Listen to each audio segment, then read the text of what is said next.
సింహం ఒకవైపు ఉంది, పందులై గుంపులుగా ఒకవైపు వచ్చారు.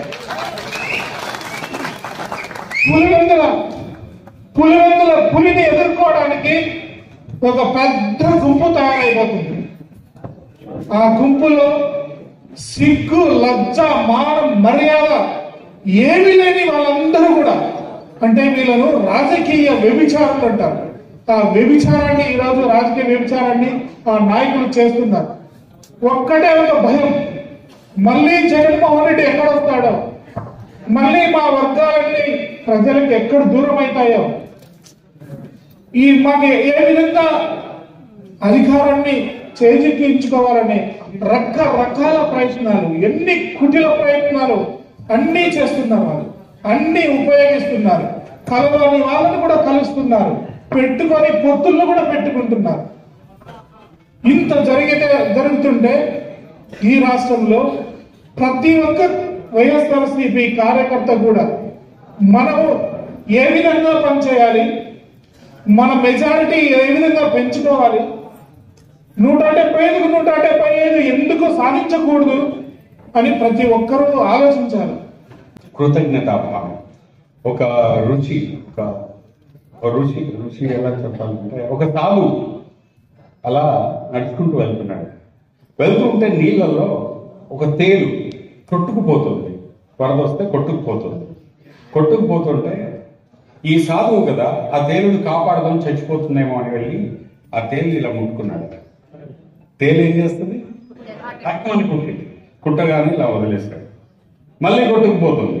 మళ్ళీ ఈ సాధువు మళ్ళీ కాపాడదామని మళ్ళీ పట్టుకున్నాడు. మళ్ళీ కుట్టింది. అలా 3-4 సార్లు అయ్యాయి. ఈయన పట్టుకోవడం, అది కుట్టడం. 4 సార్లు వదిలేసిన తర్వాత 5వసారి అది పట్టుకున్నాడు. అది ఎంత కుడుతుంటే కూడా తీసుకొచ్చి ఒడ్డునేసి దాన్ని కాపాడిన తర్వాత ఆ సాధువు పక్కన చిన్న ఇంకో జూనియర్ సాధువు ఉన్నాడు. ఆయన అన్నాడట, స్వామి, ఆ వెధవతేలు దానికి ఏదో మంచి చేద్దామని నువ్వు చేస్తూ ఉంటే, కాపాడదామని వెళ్తూ ఉంటే, దానికి ఏదో సేవ్ చేద్దామని వెళ్తూ ఉంటే అది కుడుతోంది, వదిలేయొచ్చు కదా, దాని చావని చేస్తుంది అన్నాడు. అప్పుడు ఆ సాధువు అన్నాడట, అది ఎంత కుట్టినా నేను భరించుకుంటూ ఎందుకు దాన్ని తెచ్చి కాపాడానంటే దాని మీద నాకు ప్రేమ కాదురా, దాని మీద నాకు ప్రేమ కాదు. ఏంటి తెలుసు? మరి ఏంటి సాధువు అంటే, ఎవడైనా ఒక తేలుని ముట్టుకున్న వెంటనే కుట్టడం దాని ధర్మం, చచ్చిపోయేప్పుడు కూడా దాని ధర్మాన్ని నిర్వర్తిస్తుంది. మనిషిగా నా ప్రజల్ని కాపాడుకోవడం నా ధర్మం, నా ధర్మాన్ని నన్ను వదిలేయమంటావా? అలాంటి సాధువే ఈరోజు మన జగన్ అన్న. ఎవరు ఎన్ని అన్నా, ఎన్ని దాడులు చేసినా, ఏం చేసినా, తను ప్రేమించిన వాళ్ళు ద్వేషించిన, అభిమానించిన వాళ్ళు అవమానించిన, తట్టుకొని మన కోసం సాధువులాగా భరిస్తూ ఈ రోజు నిలబడ్డాడు కదా. అందుకే ఆయనలో ఉన్న ఒక్క ధర్మాన్ని నెరవేర్చాలి అనే ఒక్క లక్షణం ఏదైతే ఉందో, ఆ లక్షణానికి ఇష్టపడే హైదరాబాద్ నుండి ఈ రోజు నేను ఇక్కడికి వచ్చాను.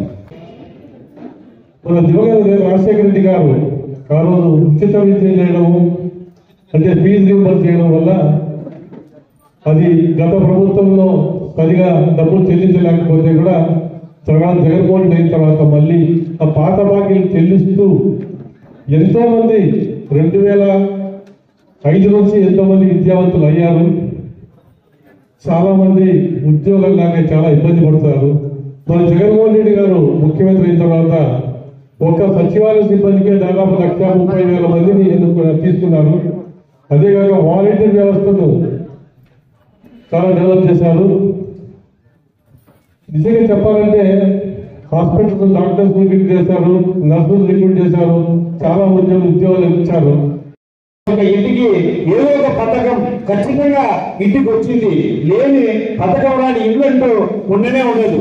అలాంటి ప్రభుత్వం మళ్ళీ మనం తెచ్చుకోవాలని వీళ్ళందరూ కూడా మన బంధువులకు, స్నేహితులకు, మన వారికి అందరూ కూడా చెప్పి 175 ఎందుకు మనం రీచ్ కాకూడదు, ప్రపంచంలోనే 175 నియోజకవర్గాల్లో 175 సీట్లు తెచ్చుకునే ఘనత మన పులివెందుల జగన్మోహన్ ఒక్కరికే సాధ్యమని మనందరి తరపున కూడా మనము నమ్మకంగా ఆయనకి నమ్మకం చెప్పాలని చెప్పేసి సిద్ధానికి ప్రతి ఒక్కరూ కూడా తరలి వెళ్ళాలని మీ అందరికీ పేరున తెలియజేసుకుంటూ ఈ అవకాశం ఇచ్చిన ప్రతి ఒక్కరికి మరి ధన్యవాదాలు.